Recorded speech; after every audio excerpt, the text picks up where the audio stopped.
Great. Good. Good evening. Welcome to the League of Women Voters of Curry County's Zoom Go Beach City Council Candidate Forum. I am Georgia Allen, tonight's moderator.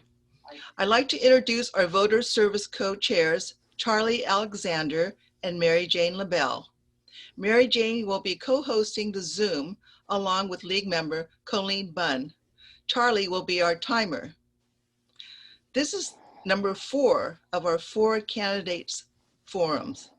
These forums are recorded and will be available on channel 182, currycountyvoices.com, lwvcurry.org, lwvor.org, and vote411.org via YouTube. The broadcast of tonight's Go Beach City Council Candidates Forum is being furnished as a public service by the League of Women Voters of Curry County. Any reproduction, recording, transcription, or other use of this program without written consent is prohibited. Let me begin with the League of Women Voters mission statement. The League of Women Voters, a nonpartisan political organization, encourages informed and active participation in government, works to increase understanding of major public policy issues, and influences public policy through education and advocacy. The League does not support or oppose candidates running for elected office. Any voting person can be a member of the League of Women Voters. We have both men and women members and invite you to join. Because of COVID-19, this is a virtual candidate forum, a first for the League of Women Voters of Curry County. Our thanks to Paul Addis of Coos Bay Library and a fellow community website partner of mine for his assistance with Zoom. Candidates tonight are Go Beach Mayor Carl Popoff, incumbent, and Tammy Kaufman. Go Beach City Council position number 2, Chip Bradley and Beth Barker Hidalgo.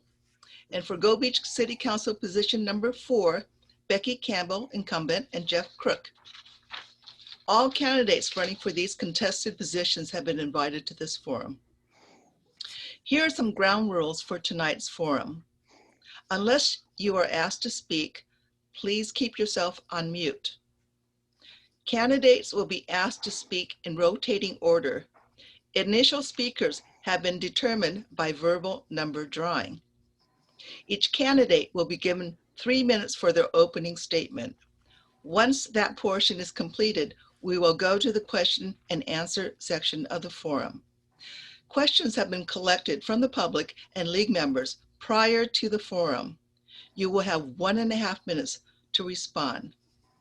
Our timer, Charlie, will have Mary Jane put up the 30-second sign on the screen when you have 30 seconds left. When your time is up, a stop card will come on the screen. Candidates, can you see the cards? Okay, great, thank you. I will now introduce the candidates. Going first, candidate for Go Beach Mayor, Carl Popoff, you have 3 minutes. Thank you, Georgia. I want to also thank the League for doing this. You know, I've been the mayor for the past 16, well, not the past 16 years, but for 16 years now. Prior to that, I was a city councilor and also was on the city planning commission. So in short, I've got about 20 years of service to this city. I've tried always to remember 2 things. Number 1, the government is here to protect and serve citizens and their property. Number 2, that I'm a servant to everybody. It doesn't make any difference what their party affiliation is or anything along those lines. If they're a citizen of this city, then I serve them. We have, you know, obviously like a lot of cities, we have a few problems. Homelessness is one. We've got also the affordable housing is another. Affordable housing, we've been able to help others get started and try their best to remedy that. Homelessness, that is even a stickier problem. And I am of the firm belief that it is best left up to the private sector.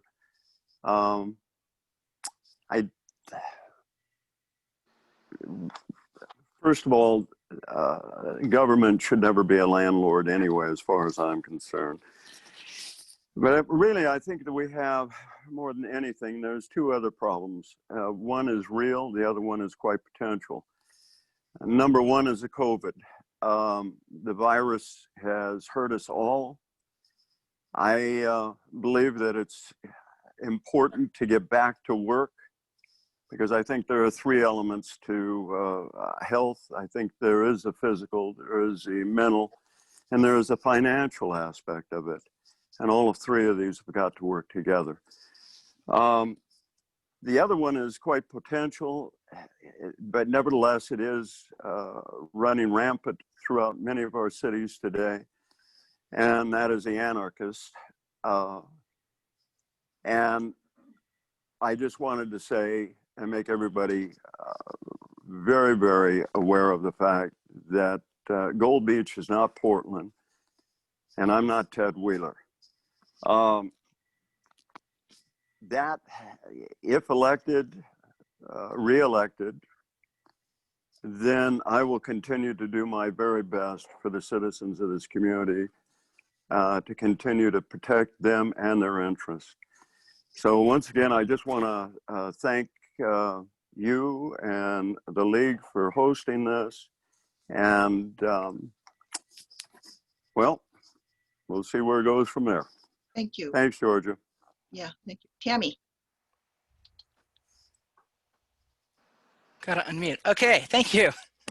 I really appreciate the League for hosting this forum. I'm glad that you were able to innovate and figure out a way to deliver this product that you have done for years and years and years, and still be able to reach the citizens by asking questions of the candidates. I've always found the forums to be informative. My name is Tammy Kaufman, as you probably know by now. I'm a sitting Gold Beach City Councilor, and I believe I'm the trusted leader in these uncertain times. Mayor Carl is a great man, and I have no bad things to say about him. And I know that we will work together whether I win or lose. And I do believe that tough times require tough leaders, and I think that I am one. I graduated from Gold Beach High School here in 1986. That makes me 52 if you want to do the math. I got my associate's degree many years later at Southwestern Oregon Community College. And then just 5 years ago, I got my bachelor's of science at Eastern Oregon University, and I got that in philosophy, politics, and economics. It was a very interesting degree they offered online. I learned a lot. I've served the city in the beginning when I was just a young kid, and I started out on the Strategic Planning Committee, Gold Beach 2010, and then I was appointed to a budget committee position when Sam Wilson resigned from the city council because he moved out of town. And Mayor Schaefer gave me a shot as the youngest city councilor in Gold Beach. I believe I was 25 in 1993, and I served that appointment until 1998. And I did not run for election that year. I was then appointed to the Planning Commission, and I served on that capacity for 11 years. I was the chair often times. And I was also on the budget committee whenever they had an opening. I was the one that would show up. I enjoy numbers. That's what I've done for the city. I also serve on the Urban Renewal Agency, which I am the chair, and we've done quite a bit with very little that we have to work with. And I'm blessed that a lot of people worked really hard on that program so that I could work with the council today to make it happen. It takes a lot of years of planning to make it work. But we've started a housing program, we've helped with some beautification, and we don't even have a lot of money yet, which just barely trickles in at this part of the funding. I'm run down to 30 seconds. I'm a business owner. I currently own a property management company that specializes in cooperative housing. I work with places all over the state, and I'm getting really good at these remote calls. We have new challenges here in 2020. I think those are going to continue over the next couple of years. And I think we need a new leader, and I am the one to do that. I can adapt to change and reach out to citizens. I think we can do town halls with this type of method, and we can succeed together. Thank you. Thank you, Tammy. All right, now for Gold Beach City Council position number 2. And Beth, you're up. Hi, thanks League of Women Voters for putting this on. Again, I ditto what Tammy said, being creative and using technology during these difficult times. I appreciate the effort. And Mary Jane, you had something in the chat about a little more light. Is that better?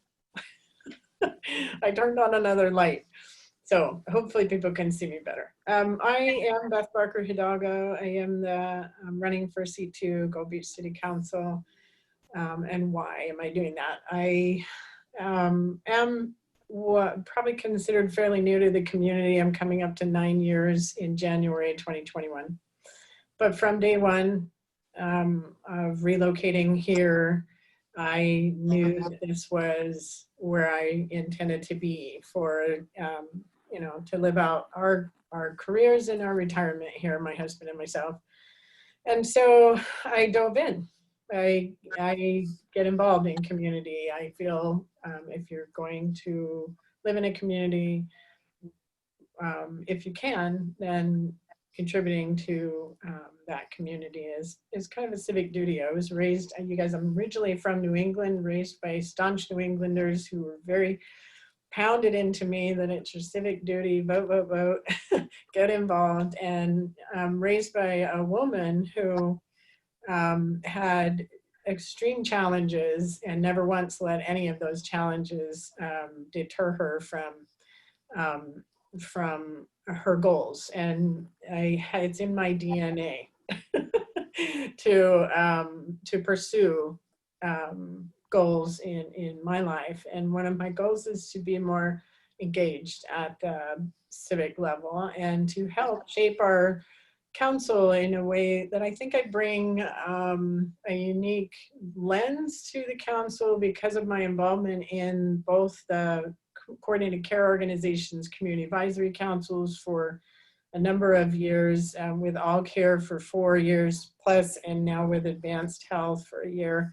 I'm involved in the processes of community health assessments, community health improvement plans, and I feel like I have the unique opportunity to build a bridge between those experiences and that input from our community to at the council level, so that when we're looking at strategic plans, short-term, mid-term, long-term planning, we can look at that community health improvement plan and see where can we integrate the outputs from the work groups that are engaged. And so, and I would like to address the homelessness, but I have 30 seconds and there's never enough time to address the homelessness. So we'll get to that, I'm sure. Okay, thank you, Beth. Chip Bradley, why don't you go ahead?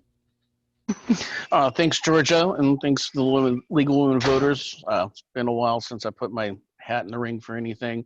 Those who don't know me, born and raised in Gold Beach. I left long enough to get my degree in psychology from U of O. Decide that city life was not for me. I like being able to see my neighbors smile, say hi, and when they wave back, get all 5 fingers. I decided to run at some urging from some friends who thought that they liked what I had to say in other places, wanted to have my voice be heard.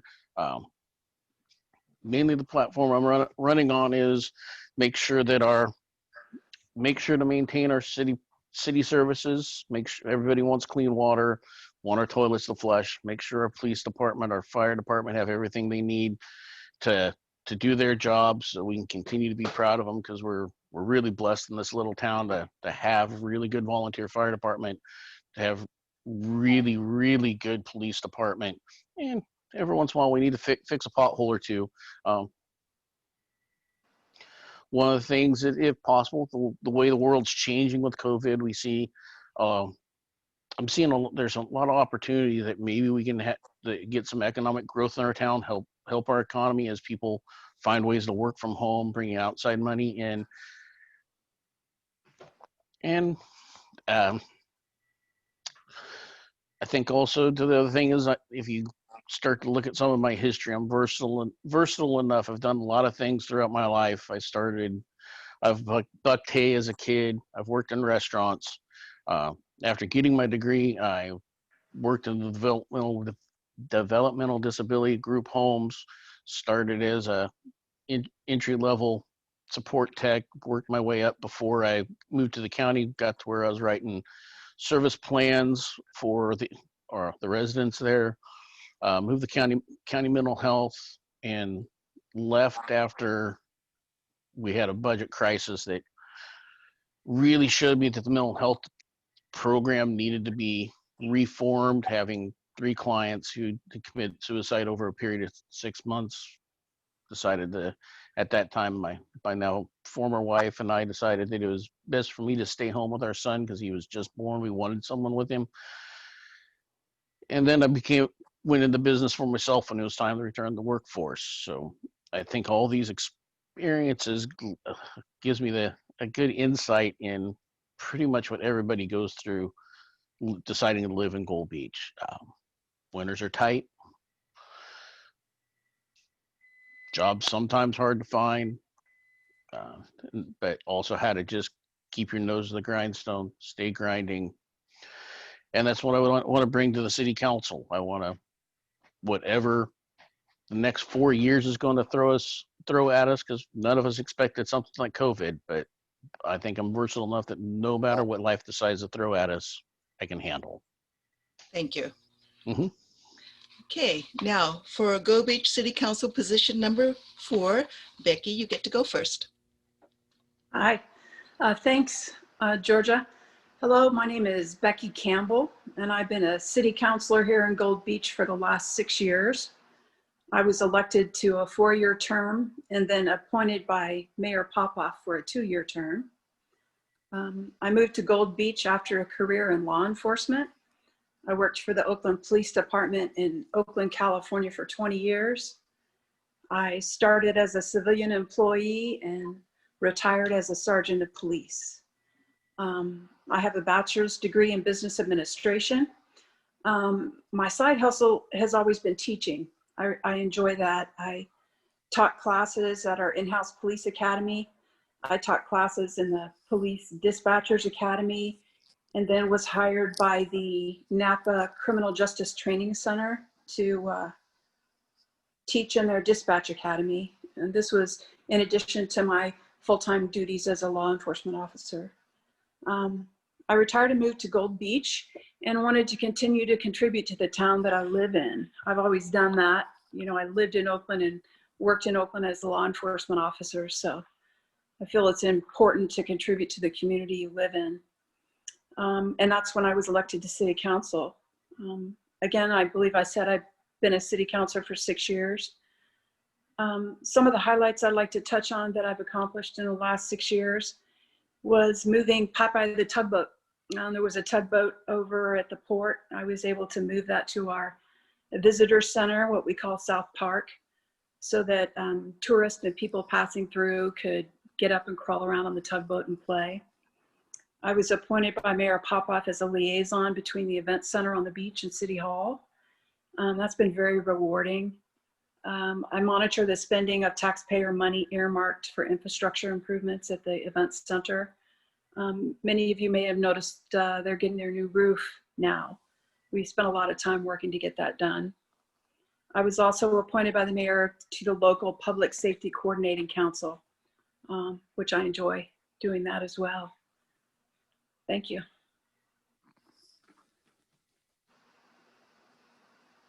Thank you. Okay, Jeff. Hello, everybody. My name is Jeff Brick, obviously, and I'm kind of the new kid on the block. Although it's been 4 years, a little over 4 years, as a city councilor, initially appointed and then elected into office. I've got I've got big plans actually for Gold Beach. Should the council agree with me, I'd like mostly to I guess I'll start with my background a little bit. I ended up graduating in the Dallas, Oregon high school, and went to the Army and spent 4 years there. I was overseas in a Patriot Air Defense Artillery Battalion. I got to see firsthand the way we were treated overseas and the way that we were looked at. Then came back and went to school and went to several community colleges before I finally graduated. I got my degree from the Art Institute of Houston. Won a couple of major contests there. I actually was training as a designer. I was in visual communications, and then got into advertising there afterward there in Houston, and worked there for a few years, probably about 4 years there. Won some awards, did well there, and got tired of the corporate life. Just got tired of it. Said, hey, I'm gonna go visit my parents up there in Gold Beach. This is where I was born. So I've been around, so I really I've got to see a few things. I've got different job backgrounds, from painting to managing 9,000 acres of timberland for my family. I spent 10 years doing that, and started interacting with some of the governmental agencies and liked how that kind of felt. And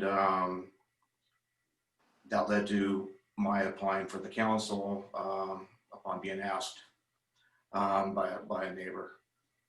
I guess what I'm looking to do is I'd like to really address the workforce housing issue we have here. I think we need to bring more affordable housing in. I think there's a way to do it, and there's a way to not do it.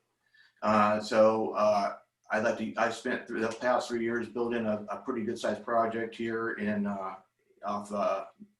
just north of Riley Creek School, and I think we put together a pretty good deal.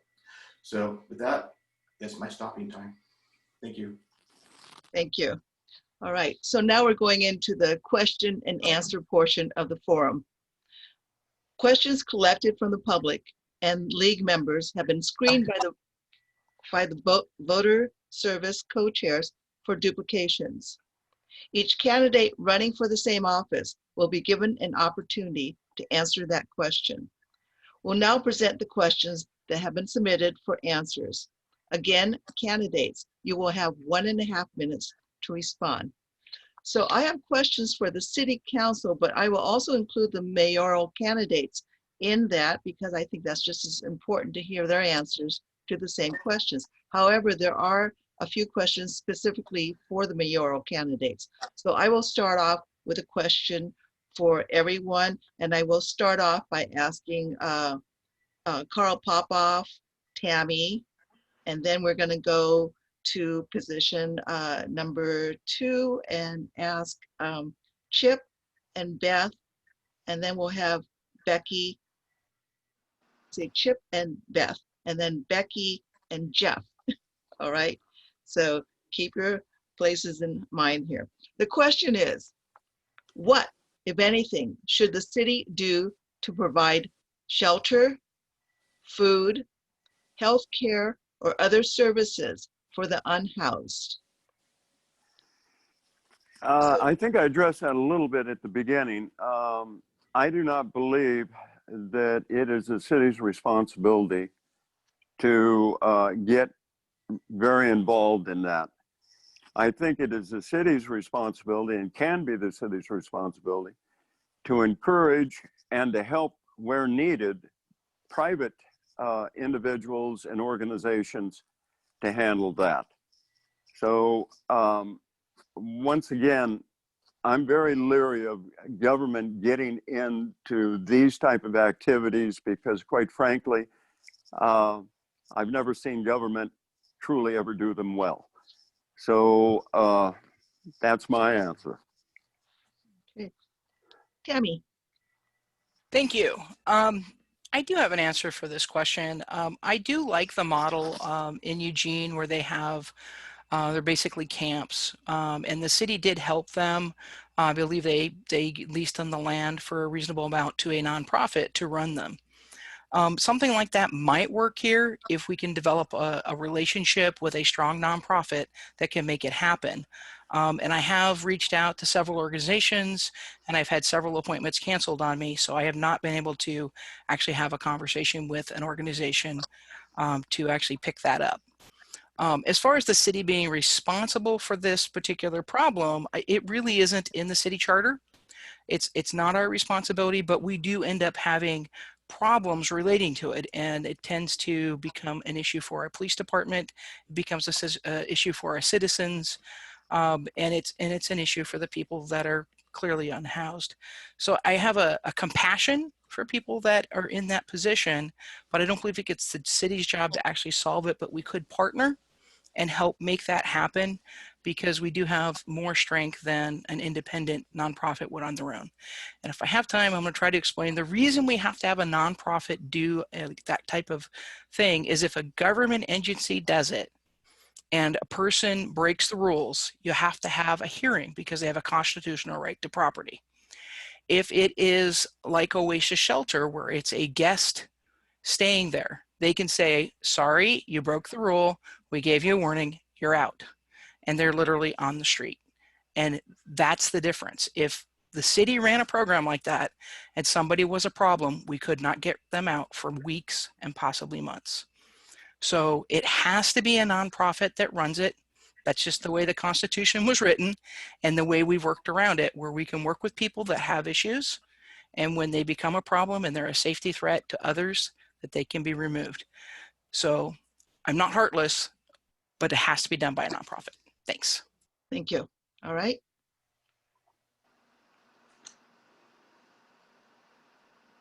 Chip. Oh, I think both Tammy and Carl bring up a very good point. I don't think it's in the city's purview to be responsible for taking care of the homeless. One, we don't have the tax base, even if we did, but we do as a city need to continue to have compassion. We need to be a good partner, be able to address issues that these private and the nonprofits run into, such as land use, and be ready to assist when we can. Tammy's is absolutely right on the fact that if it's a government agency running it, there does have to be a hearing. If you have someone causing a lot of trouble for the people that are surrounding them, it'll be very difficult, if not near impossible, to get rid of them.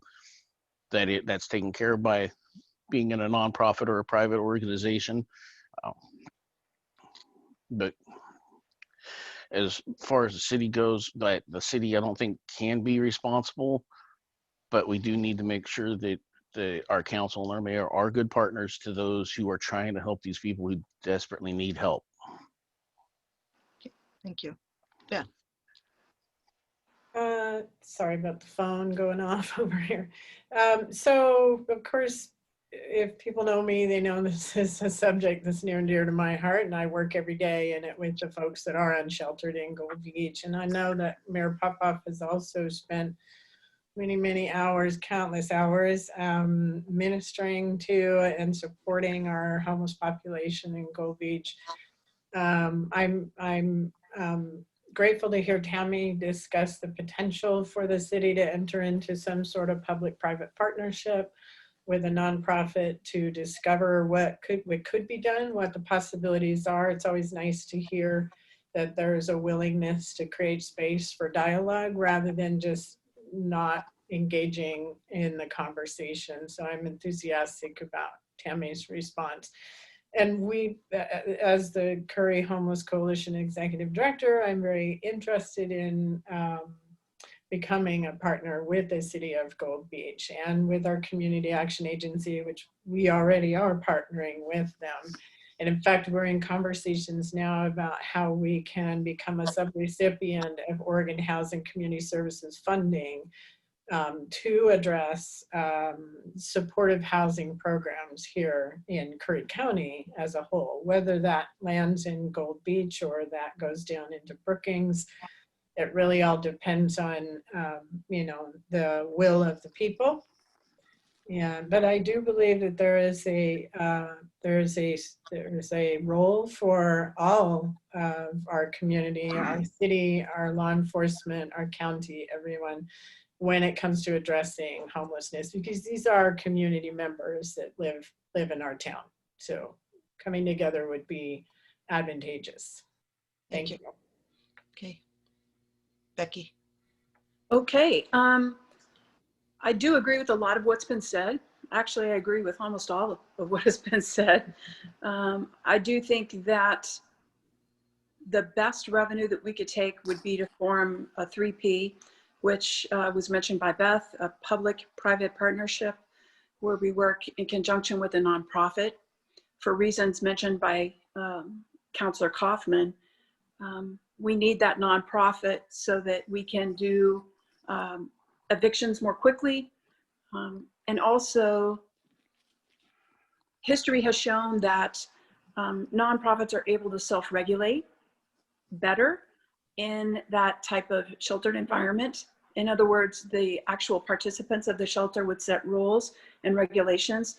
And surprisingly, those are often more stringent than what the government entity or the nonprofit entity was contemplating putting into place. So they're fully capable of setting rules and parameters. But the public-private partnership, I believe, is a way to hit that. And doing that with a nonprofit is the way to go. And I believe my minute and a half should be about up now. I can't see the stop signs, so I'm guessing my time's up right about now. Thanks. You're close.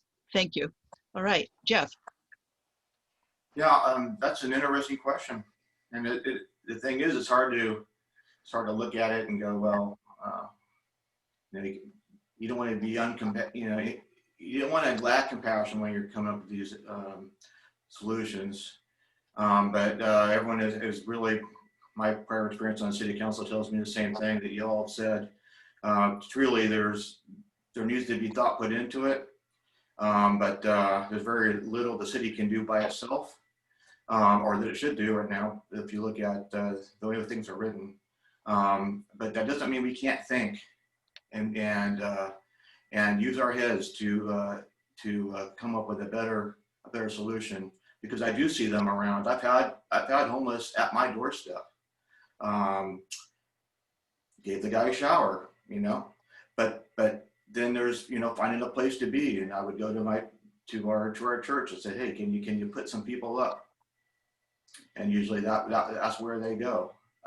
So I've been asked more than a few times, where do I go? I'm homeless, and it breaks your heart, frankly. So I would say we need to all get together and come up with some solutions that are going to be beneficial for the homeless as well as the city. And that's my time. Thank you. Okay, thank you. All right, now the next question is going to be for the mayoral candidates. And I'll start with you first, Tammy, and then we'll ask Carl. And the question is, what do you think is the most significant mayoral duty, and why do you think you would be good at that job? Tammy? I think the most significant mayoral duty, because it is a weak mayor system, is twofold. One is helping draft and craft the agenda, and two, to carry out good meetings. One of the things I've noticed about these types of meetings where we're meeting online, and most people know that there's two kinds of people. There's introverts and extroverts. Introverts say very little at the council dais. But on these meetings, they will talk, and you can pull out stuff out of counselors that won't say a word otherwise. And so it's been very helpful for me as an extrovert that has no problem speaking first, to help people bring that out. And so you get to hear from everybody. And one of my favorite tools when I run a meeting is called the round robin, where you literally ask everybody their input before you move on. So that way you know what's going on. So I think that's the biggest role of the mayor is working with the council, helping the council priorities move forward. And one of the things that happens in our current system is staff controls the agenda. And so the council might have 5 things they're working on, but it doesn't show up on the next agenda because nobody moved it forward. And my goal is, okay, council, you got 5 things. What's the most important? Let's make sure it makes the next agenda and make sure we get our stuff done that the council wants, not just what staff wants. I love the staff. They're wonderful people, but they forget that we too have things that we want to get done. Thank you. Okay, thank you, Tammy. Carl, you're up, and you should put your video back on. You know, I would, Georgia, but unfortunately, I'm hitting here on a low battery now. Oh, So I'm just kind of eking along, and I'm hoping you can hear me. yeah, we can hear you. Okay, just a second. I'm getting help. I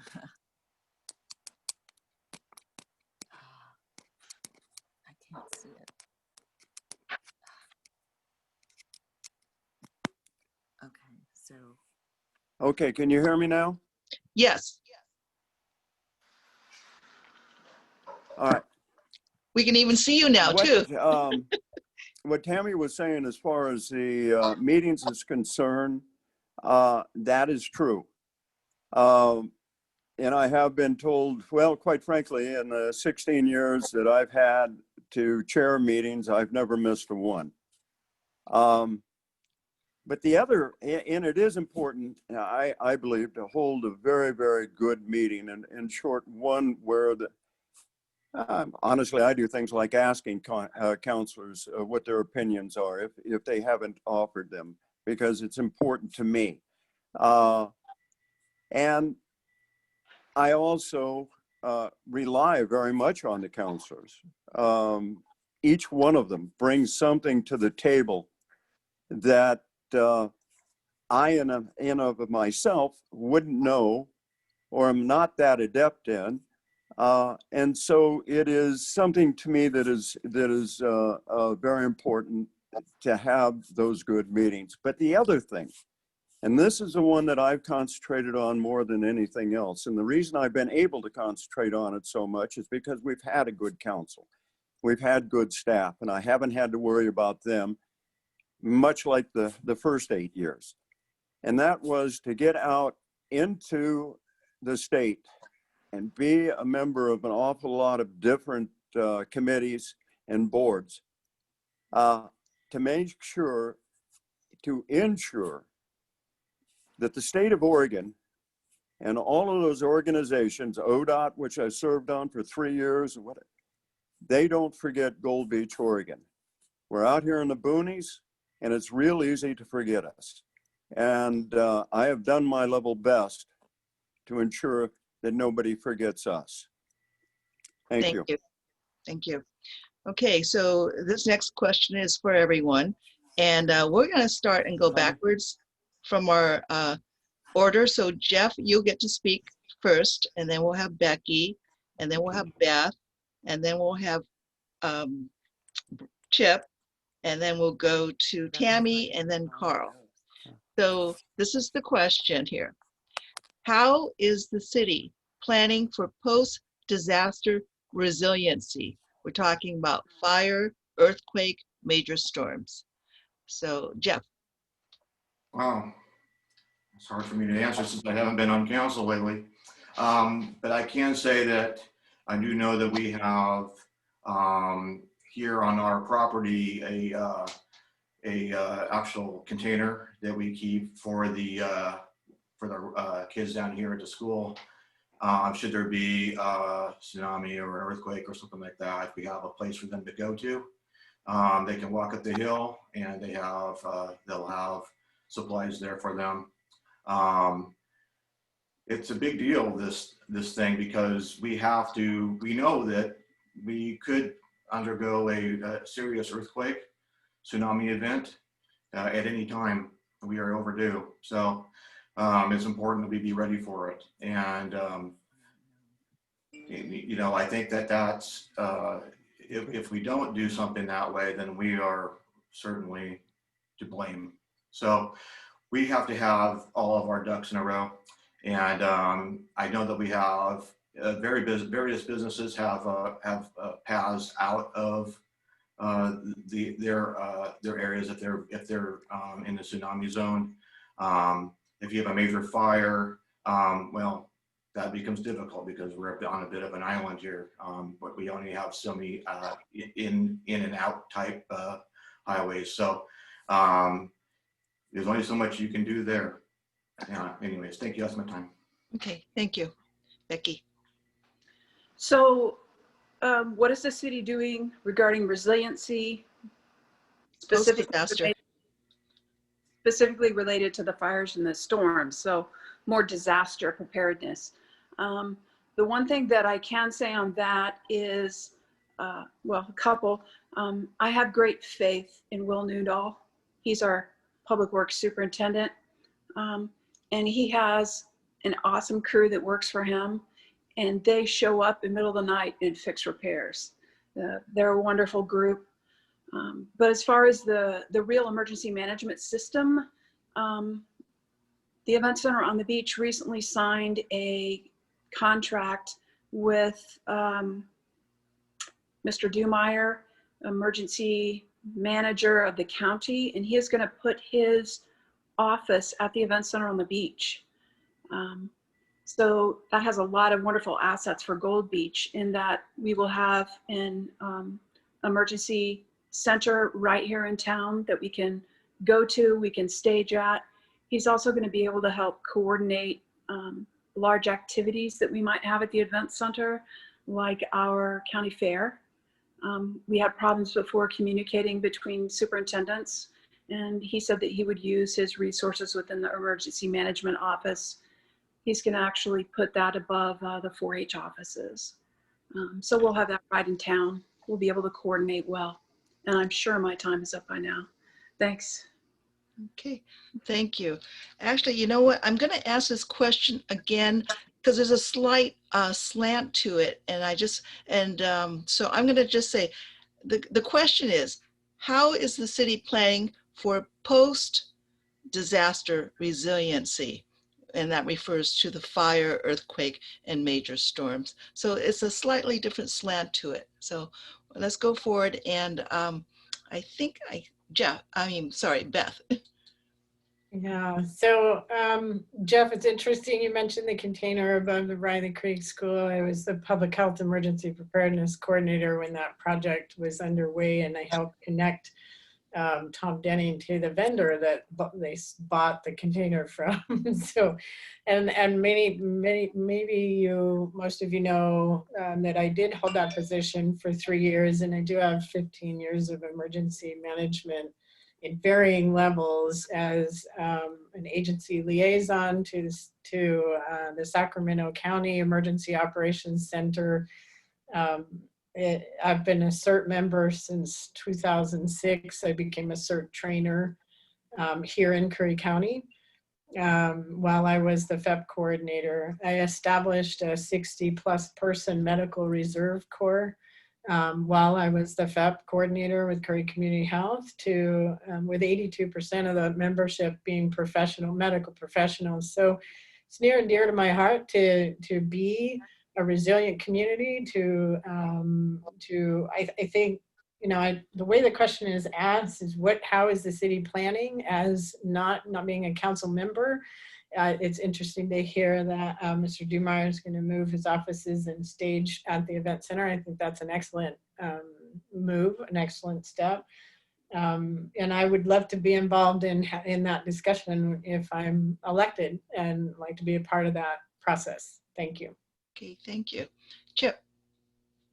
I think some of the first things we need to do as a city is to make sure that our citizens are taking some personal responsibility. One of the, born and raised here, when I was in college, I almost got stuck in town because we had Hugastagan and Arizona Beach slide out at the same time. So my family has always made sure that we've kept a couple weeks worth of canned food and stuff on their shelves So if we ever have a supply chain interruption, we know our family's taken care of. And I think one of the things we can do as a city is encourage people to be doing that.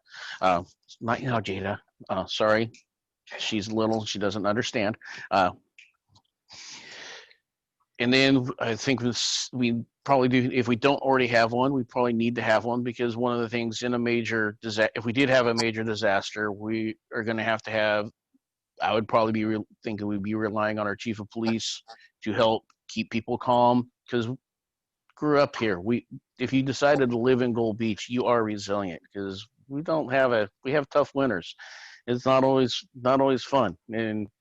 And even if you know, like Beth has only been here 9 years, but the fact that her and her husband decided to stay here, they're resilient. I would think everybody that's in this meeting is resilient. Everybody who's watching this is resilient. So in post disaster, it would be up to the city council, to make sure that we're helping remind people that in the panic that we would probably see coming afterwards. And I'm not seeing cards come up, so I'm guessing I'm close, but that's my quick answer. Yep. All right. Thank you, Chip. All right, Tammy. Thank you for the question. So how is the city planning for post-disaster resiliency? So when I look at what the city is responsible for, the most important things are water, sewer, police, fire, roads. And not very many roads actually belong to the city. The 101 belongs to the state, and then you've got the county roads that come in and out. So we have to think about what we're going to be doing there. And I'm really glad to say that we have a dynamic staff when it comes to providing those kinds of things in crazy times. I remember when the Chetco bar fire was happening, we were getting some flack that we're not doing enough advertising for tourism. And what people didn't know is that city staff was coordinating with Crescent City, Smith River, and Brookings to actually evacuate the city of Brookings. They were like, we'll take half, you take half. Where are we going to put them? How are we going to do that? We don't want to tell anybody anything like that. They didn't even tell us on the council, but staff was on it. And they are like really good. When we had the lighthouse fire a couple years ago on the beach, that was really scary. And it's just thankful that we had the Chetco bar fire resources to put that out with us, because I don't know if it would have crossed the road, and then we would have been in trouble. And I look at what happened over in Phoenix and Talent, and I have a dear friend, Leon Sharp, that was in that fire, and thankfully she's alive, but she lost everything she owns.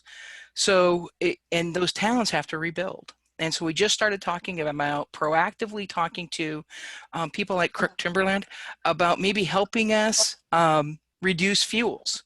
And they already have a plan with Coos Forest and our fire chief to start working on the beach and reducing fuels there. And I'm out of time, so thank you. Okay, thank you. Carl. Well, you're talking post-disaster now. Yes. And we have an emergency plan, the city does. But when you're talking post-disaster, what you're talking about is people pretty much all for themselves. I've talked to geologists. I know what will happen if we have that big quake. There is not going to be an operating police force. There will not be an operating public service, public works. We don't know what sort of shape that the hospital will be in, which is, as far as I'm concerned, is our greatest attribute for the city. There is so many unknowns. What I have told people time and time and time again is be prepared for whatever comes. In short, make sure that you have a weapon, make sure that you have food, because you're going to be basically on your own. And according to the geologists and others that I've spoken to, we could be isolated for a long, long time before any real help could get to us. So as Chip was saying, yeah, we're resilient. You almost have to be to live here. And resiliency, that type of person will, Lord willing, will come through that. But once again, this is not something that we can honestly plan for, anything of that magnitude, or a great fire that would come rushing through here. We would all be busy just trying to save ourselves. Okay, thank you. Now, I have a question for the mayoral candidates, and this time, Carl, I'll have you go first, and then Tammy. Okay. And the question is, how do you make the city a welcoming place for all? Well, you know, actually, to my way of thinking, when you have a police force that never forgets that they are servants of the public, when you have a city council and other employees within the city, staff and what have you, when they remember that they are servants, you can't help but then to impress people and to make them feel welcome. The other benefit we have is the majority of the people that we have here are just good people. They're friendly. They like other people, and they're a welcoming type. So between what we already have and established as far as the city council, and the population that we have here, I honestly think we're doing a pretty good job right now of making sure that people know that they're welcome. Okay, thank you. Tammy. I'm trying to decipher exactly what they mean by welcoming, because that could have several connotations. And there is the, hey, we're happy to see you here. And I remember, what was the 1980s, we had the commercials about wave to tourists. I think we need to make people from California feel more welcome, because they feel like we pick on them, but they do come here making some demands. You're not going to get that part the day they said they were going to give it to you. We like to hurry up and wait in Curry County. We don't like it. We just live with it.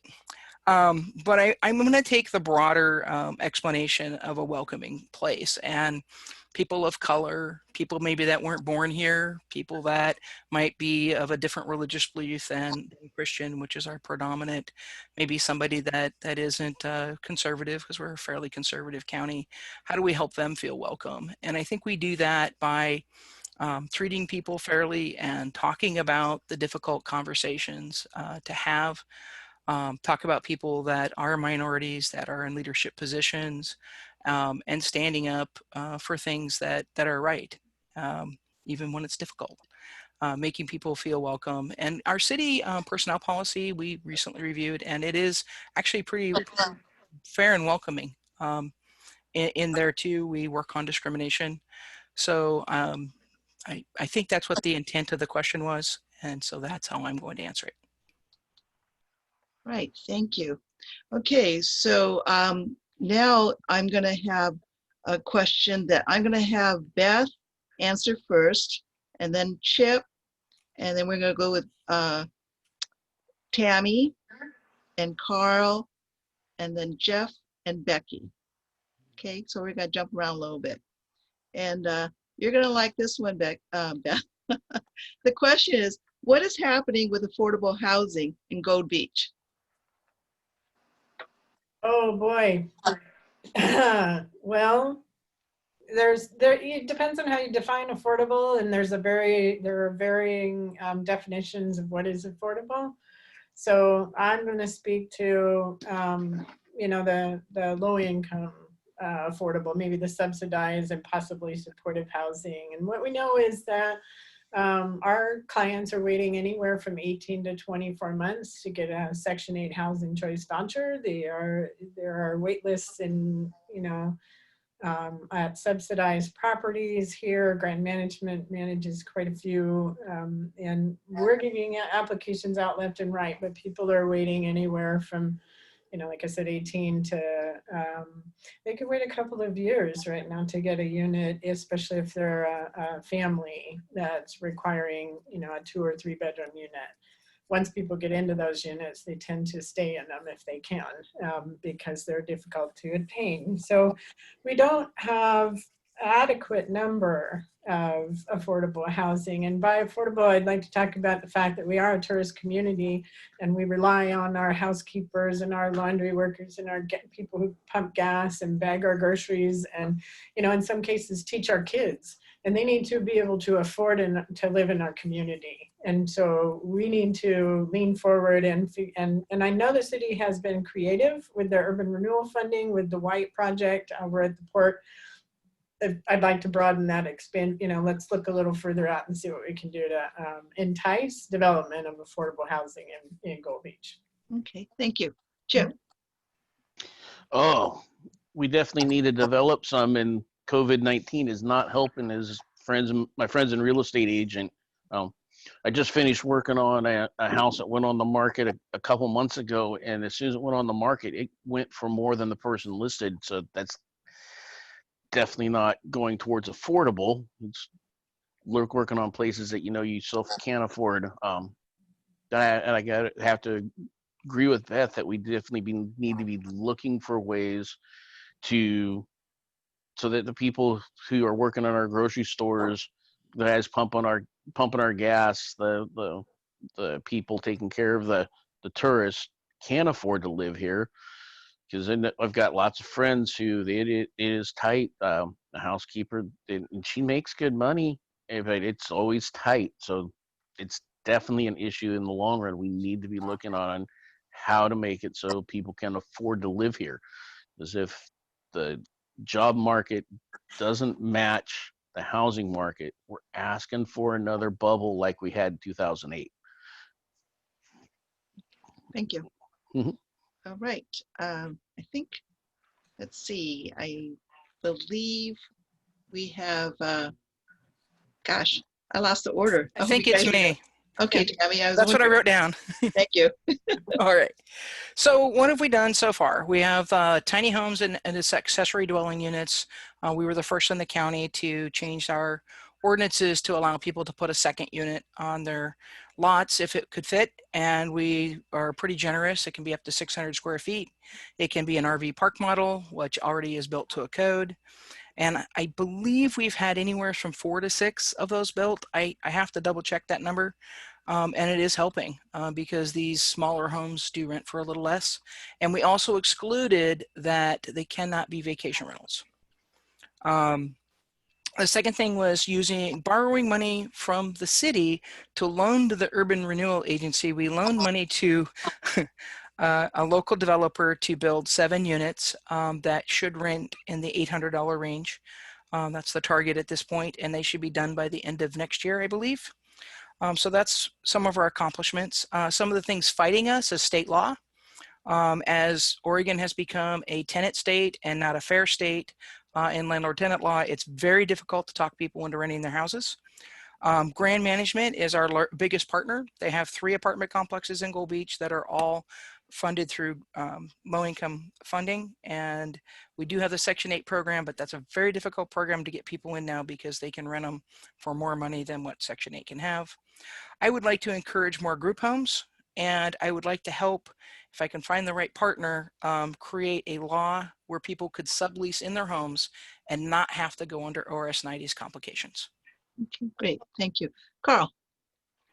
Well, you know, I agree wholeheartedly with what Tammy has said. That's something that I was going to bring up as well.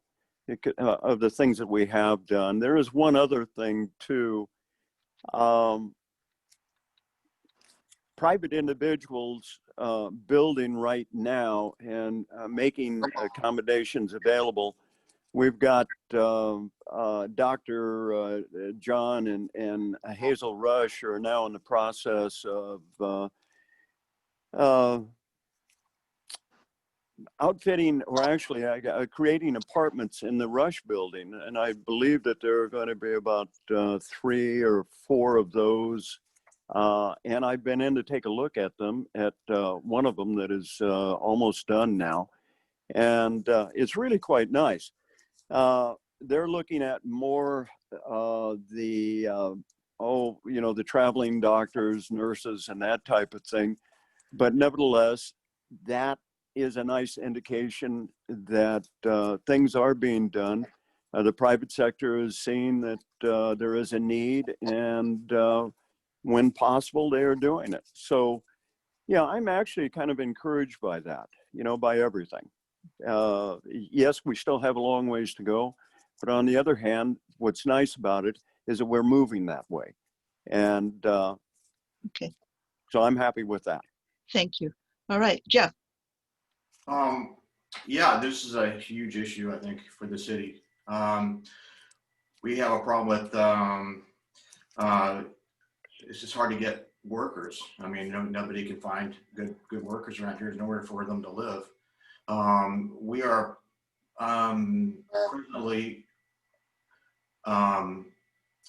presently we are working on trying to come up with some workforce housing.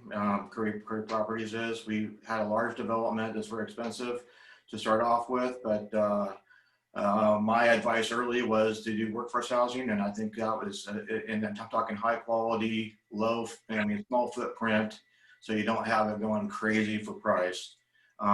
Get something out there. We've got places to put them, but we need to get going on that right away.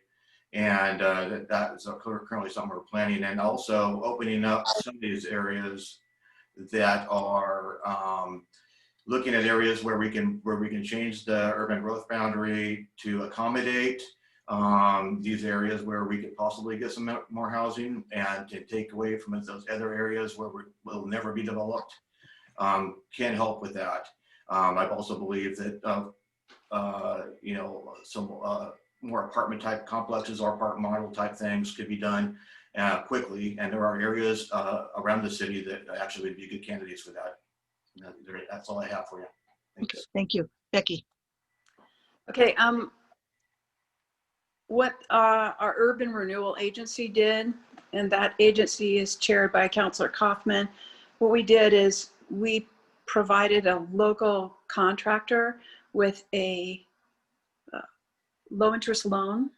That was a loan that she was referring to, that the city of Gold Beach loaned money to the urban renewal agency. The urban agency then loaned that money to what candidate Barker Hidalgo mentioned, the White property or White project, which is down by our port, 7 units, renting in the $800 range. Then, as Councilor Kaufman mentioned, the accessory dwelling units, that's been a boom. We were the first city to do that. We were ahead of the curve. This is a 30 seconds. The housing action plan. We're doing really well in regards to what our steps are to fulfilling that. Thank you. Okay, thank you.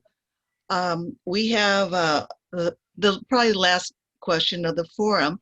And so I'm actually going to go back from where we just started. So I'm going to have you, Becky, answer it first, and then it'll be Jeff, and then it'll be Carl, and then Tammy, and then Chip, and then Beth.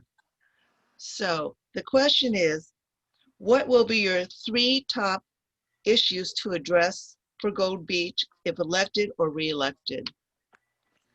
So 3 top projects. issues, yeah. Project issues, yeah. Okay. Issues and projects are different. Could you repeat the question one more time? Okay, it's actually issues. What will be your 3 top issues to address for Gold Beach if elected or re-elected? Okay. The 3 top issues that I will address. The first is, I think that legislating during a pandemic has and will continue to be a difficult hurdle that we're going to have to overcome. It makes the give and take interactions that you normally have with people in the audience, with being in the same room where you can actually see and read body language of your fellow counselors. It just makes what we do more difficult. So that is one of the challenges that we have. I think the way to alleviate that specific problem would be to have strong connections with our constituents. And as an existing counselor with 7 years of experience, I have built and established and forged relationships that I think are invaluable during this critical time. One of the other things I would like to 30 accomplish, seconds. ooh, that was quick, is to continue the relationship that I forged with the Event Center on the beach. I'm a liaison in their expenditure of taxpayer money. We have collected, we should have about $300,000 by the end of the year that we have collected towards infrastructure improvements at the Event Center. And I'm really proud of the strides that they've made. Thank you. Thank you. Jeff? Well, number one, I think would be work on finding places to put workforce housing. That's number one for me. And also streamline a packet for developers so that when they come in, they can more affordably build homes, get homes in here, work on ways to reduce or defer SDC fees for developers. I think that's a big deal. We're talking $11,000 or more. I think Tammy could correct me on that if I'm wrong, but I know it's a lot of money. And what if you just want to bring in a little park model? I mean, that's a lot of money. Your place could only cost $23,000 and you have an SDC charge of, I don't know, whatever it is. So I'll do one work on that. I'd also want to work on continually finding something to bring people to Gold Beach in the winter. I think that it is dark and dreary here, and I'd propose something like a festival of lights or something to get the area lit up and to get more people to come in and draw attention to the area, and in a time when we could really use them, and fill up our hotels and motels. And the third thing would be to again find a better way to work with COVID-19 issues and try to make sure that we're doing the right things so that we don't incur issues down the road. Thank you. Thank you. Carl? Well, to begin with, like Becky, I think the Councilor Campbell, that the COVID thing has made things rather difficult. It's been made difficult for our merchants and what have you. I actually, a few months ago, took a walk up down the street and just thanked the merchants for staying open, those that could, and for doing what they did and helping them to understand that the city does indeed truly appreciate all their efforts through these trying times. So that is a problem right there. The second one has always been for me work. Jobs, in other words. That's why I was so pleased when we got the new hospital in, which, by the way, not to pat myself on the back, but I did go to Salem to fight for that doggone thing. And you wouldn't believe what they didn't know.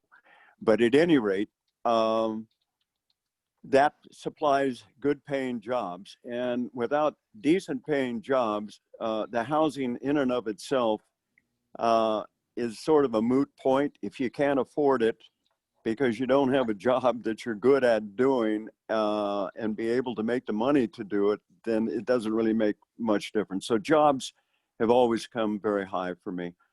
Third, once again, given the political climate that we see that's going throughout the nation and within our own state, I'm awfully concerned about that. I don't think it's going to get any better anytime sooner. And I do want to be prepared for it if it happens to come our way. Thank you, Carl. Okay, Tammy. Thank you. I want to remind people that I'm running for mayor, and the mayor's primary job is to help the council with their priorities. So the first thing I would like to do is work with the council to have community engagement remotely like this, so that we know what's going on more readily and more on a regular basis. I would like to do a regular check-in with the mayor, a little different than what Mayor Jake Pieper is doing in Brookings.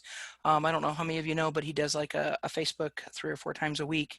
I think it's at 6 o'clock most of the time. Something like that, but a little bit more interactive like this. I'd like to sit down with the council and get a list of their priorities and go over those priorities in their order, and then we'll work on getting them done instead of waiting to see if they show up on the agenda.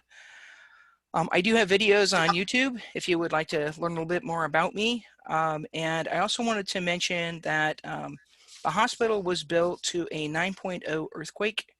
And so it is specially designed to be resilient. And when it was built, it was the best on the coast. And I don't believe anybody has built one better yet.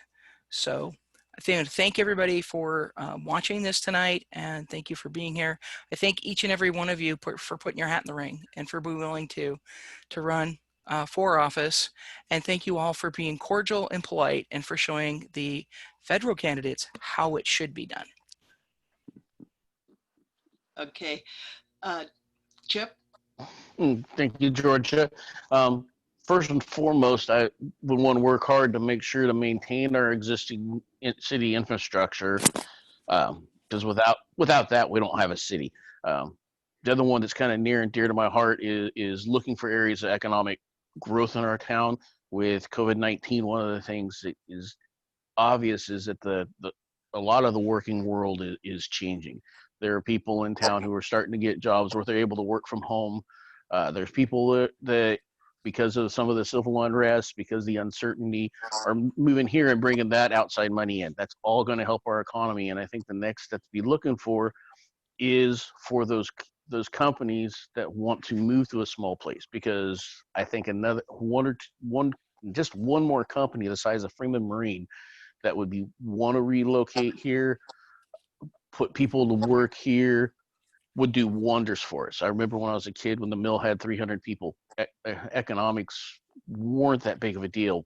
And the third one that really needs to be tackled, that I would love to tackle, is finding ways to encourage the private sector to be built, putting more investment into low income, affordable housing. I've seen a lot of ideas, some of them that just got bounced off me a couple of days ago that I haven't had time to digest and talk intelligently about them. But there are, whether elected or not, I'll share those with the council when I feel like I'm confident enough to understand them. Anyway, and thank you, Georgia. Thank you, League of Women Voters.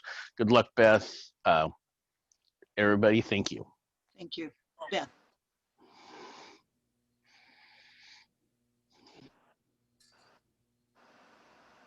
Am I up or is it Jeff? Hello? Can you guys hear me? Yes, I can hear you just fine. Am I next? Yes, you are. Okay, I'm sorry. I thought for some, okay. So housing. No, I'm just kidding. But housing is the #1 issue, and I do understand the dynamics and that it is not necessarily the city's sole responsibility, but it is important to me. It is an issue that is important to me and that I would like to pursue as far as the public-private partnership angle. So, and I'm here to learn. I've not served on a city council before, so this is going to be a growth and learning experience for me. I'm excited, and I love to learn. So I look forward to becoming acclimated and learning what my role really is. It's one thing to sit here and answer questions as a candidate, but it's another to fill the seat and to do a good job. So my second priority is to learn as much as possible about how to be the best counselor that I can. And consensus building is something that I have had some success in my lifetime, my career. I've had a lot of time working in nonprofits with skinny, thin margins, and so being creative and thinking outside the box is something that I'm accustomed to. And I also would like to thank the League and everyone on this meeting and the candidate forum and those who tune in and listen, and my opponent Chip. And yes, I agree with Tammy. We are a model of how this should work for a political exchange or non-political exchange, nonpartisan exchange. Let's put it that way. Thanks, you guys. Thank you. And thank you, candidates. We went over a little bit over an hour here, so I appreciate your indulgence here. but this completes tonight's Zoom candidate forum. As mentioned earlier, the candidate forum recordings will be available on channel 182, CurryCountyVoices.com, lwvcurry.org, lwvor.org, and vote411.org via YouTube. Thanks to these organizations for making them available. And the League thanks you, the candidates, for participating, and to the viewers for watching and learning about your candidates. Good evening and good night.